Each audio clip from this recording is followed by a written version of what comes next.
pagi. Salam sejahtera bagi kita semua. Perkenalkan, nama Ibu Elizabeth Simbolon. Ibu mengajar program studi Administrasi Umum di kelas 10 AP dan 10 APH.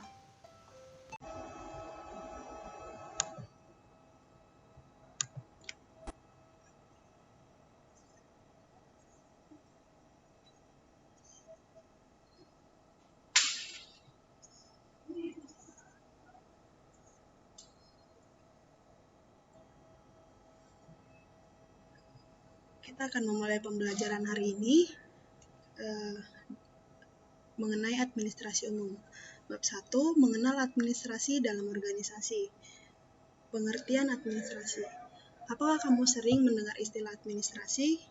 Dalam kehidupan sehari-hari, administrasi biasanya diidentikan dengan kegiatan tulis-menulis, mengetik, kearsipan, korespondensi, dan sebagainya.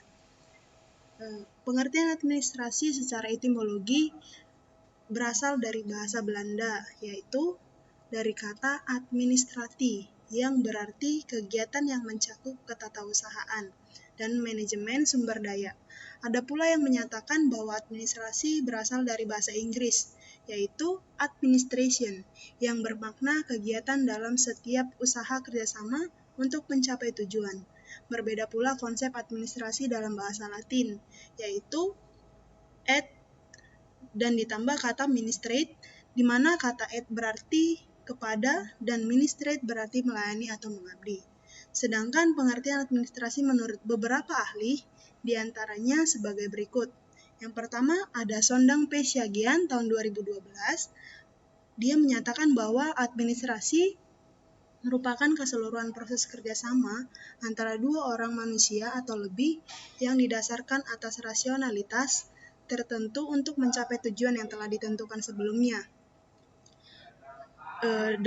Van der Suf dalam Dewi tahun 2011, dia menyatakan bahwa administrasi merupakan seluruh himpunan catatan-catatan mengenai perusahaan dan peristiwa-peristiwa perusahaan untuk keperluan pimpinan dan penyelenggaraan perusahaan.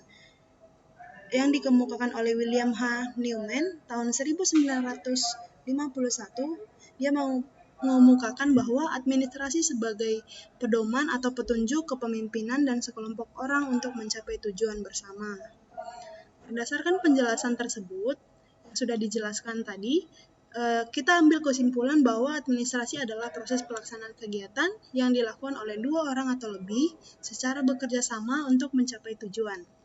Lebih luas dapat diuraikan bahwa pengertian administrasi dapat dibedakan dalam arti luas dan dalam arti sempit. Nih, kita boleh lihat di sini, Ibu sudah jelaskan, Ibu sudah tulis di sini ya.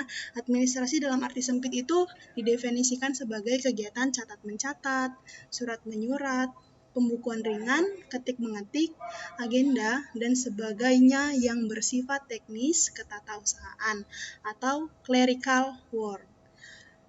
Yang kedua, administrasi dalam arti luas adalah kegiatan kerjasama yang dilaksanakan oleh dua orang atau lebih berdasarkan pembagian kerja secara rasional dengan mendayakan sumber-sumber untuk mencapai tujuan yang telah ditentukan sebelumnya secara efektif dan efisien. Menurut Profesor Dr. Prajudi Atmus Surdirjo, SH, Lembaga Administrasi Negara, administrasi dalam arti luas dapat ditinjau dari 3 sudut pandang, yaitu administrasi sebagai proses, administrasi sebagai fungsional, dan administrasi sebagai institusional. Administrasi sebagai proses itu maksudnya adalah meliputi seluruh kegiatan pemikiran, pengaturan, dimulai dari penentuan tujuan sampai pelaksanaan kerja sehingga tujuan tersebut dapat dicapai sebagaimana yang diharapkan semula. Kalau administrasi sebagai fungsional itu atau yang sering disebut dengan kegiatan usaha, maksudnya dalam kegiatan usaha untuk mencapai tujuan terdapat berbagai macam fungsi atau tugas kerja agar kegiatan usaha dapat berjalan dengan baik dan sempurna, sehingga tujuan dapat dicapai dengan memuaskan. Selanjutnya, administrasi sebagai institusional atau keperanatan. Administrasi sebagai institusional maksudnya administrasi terdiri atas keseluruhan orang-orang, baik secara perorangan maupun secara bersama-sama, yang menjalankan kegiatan-kegiatan untuk menghasilkan karya sesuai dengan tujuan yang telah ditentukan semula. Di sini ada juga penggolongan objek administrasi. Menurut Soekarno K. 1980, secara garis besar terdapat 3 golongan objek administrasi, yaitu sebagai berikut. Yang pertama, administrasi yang berobjek negara.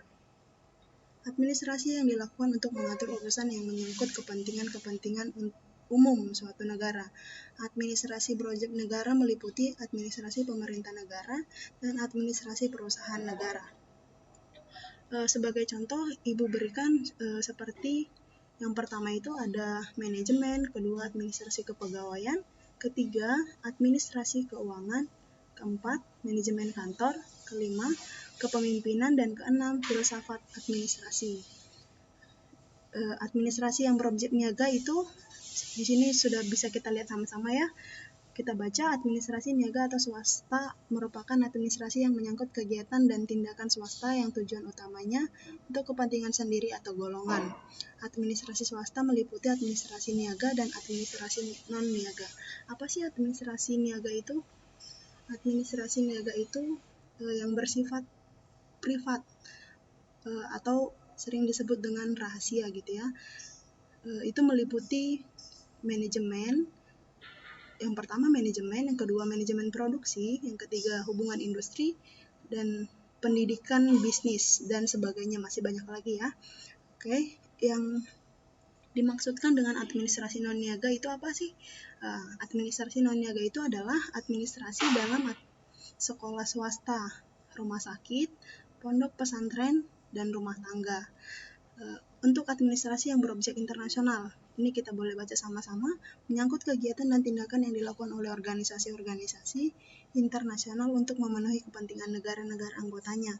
Administrasi berobjek internasional meliputi administrasi niaga internasional dan administrasi non-niaga internasional. Oke, di sini Ibu ambil contoh administrasi internasional seperti dalam organisasi-organisasi internasional seperti ILO, IMF, UNICEF, PBB, dan UNESCO.